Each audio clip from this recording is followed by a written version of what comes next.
Dear friends, welcome to our monthly video on markets and investing.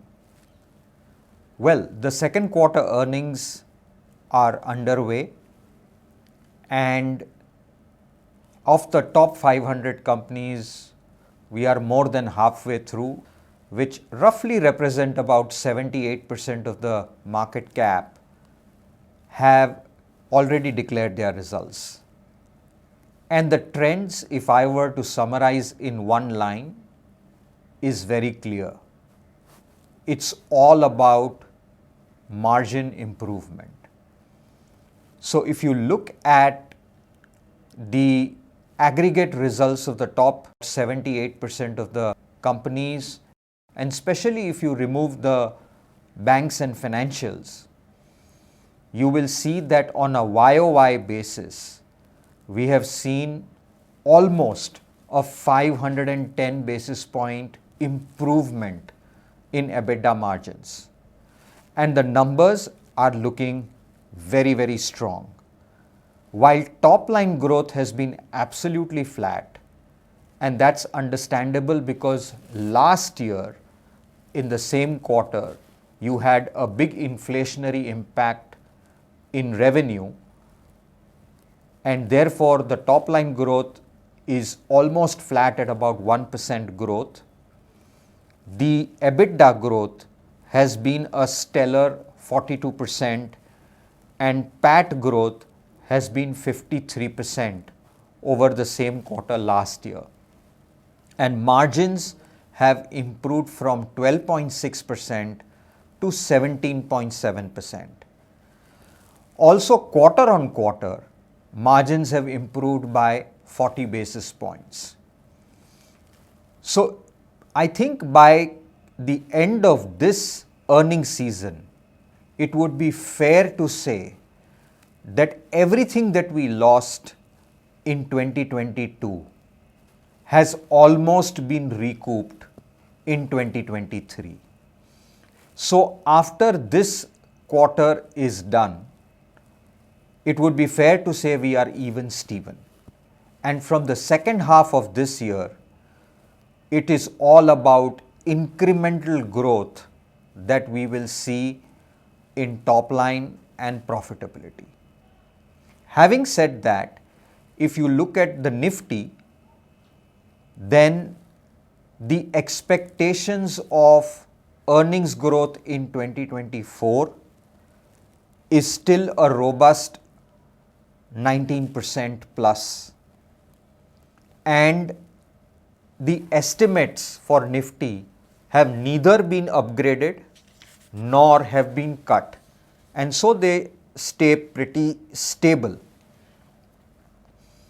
And therefore, the earnings growth for 25 by the consensus is still at around 15%.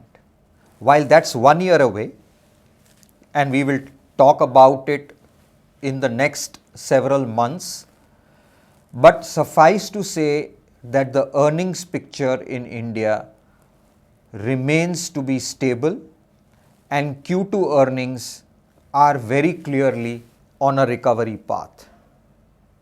Let's talk about the largest sector in the index, which is the banks. Most of the top banks have declared their results, and what it looks like is that while asset quality has held up very well, we have seen a contraction in NIMs, or net interest margins. NIMs is nothing but what the bank earns by lending money minus the cost of money or the money that they pay you for the deposits that you keep with the bank. So it's really the difference or the margin which has contracted. And the reason is very simple. We've seen deposit rates trend up, and quarter on quarter, we still believe that for the next 2 quarters, the big banks will continue to see a contraction in their net interest margins. And while overall profit growth is still healthy, unless interest rates start to fall and their cost of funding also falls by way of lower deposit costs, the NIM contraction will continue to be a trend going forward.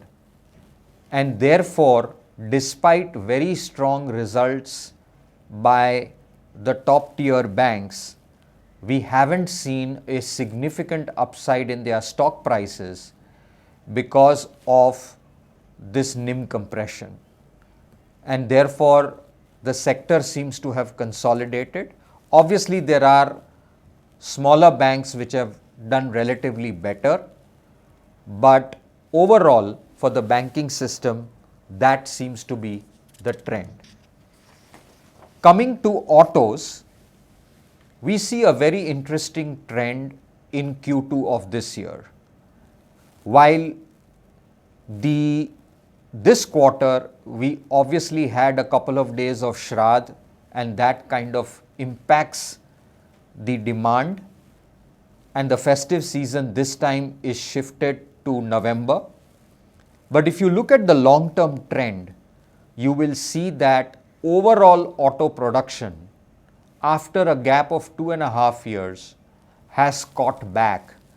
So the production numbers that we saw in September 21, from there we had a steady decline, and now we've seen overall production numbers. So if you add all the commercial vehicles, all the three-wheelers, all the cars, and all the two-wheelers, you will see that that production has now, after 2.5 years, has recovered absolutely where it was. However, despite production being almost flat over 2.5 years, margins have made a significant improvement because raw material costs have fallen, depreciation of the rupee has helped exports, and volume growth has helped in terms of operating leverage. So while profitability has improved, number of vehicles may be the same, but most consumers have upgraded to more premium vehicles. So the value per vehicle has gone up, so revenue has gone up, margins have gone up, but the number of vehicles sold continues to remain the same what it was 2.5 years from now. And lastly, coming to the trends in IT, we see something that we've been saying for a long time, that the ER&D companies have significantly outperformed the large cap IT software companies. And if you look at the trend, the kind of revenue growth that we saw post-COVID, where ER&D companies, the growth rate was between 25 and 30%, has now slowed to 20%. But for the general IT companies, where the top line growth was between 15 and 20%, has now almost dropped to sub 5%. And therefore, the gap in performance or revenue growth has substantially widened. So we now have the big companies growing at between 0 and 5%, and the ER&D companies growing at 20%. So there is a 15% gap or superior growth that ER&D companies are showing, and therefore that is also reflected in the superior stock performance of these companies. And we do not see this trend changing anytime soon. We believe that the general IT companies will only hopefully recover in 25, by which time we believe that the growth rate in ER&D will continue to accelerate. With this trends that we see, we end this month's communication. By the time we come back next month, we will have the full picture of all the results, and we will talk about the rest of the companies which have not yet declared results, but we will also talk about the hits and misses in our portfolio. Thank you. Until next time.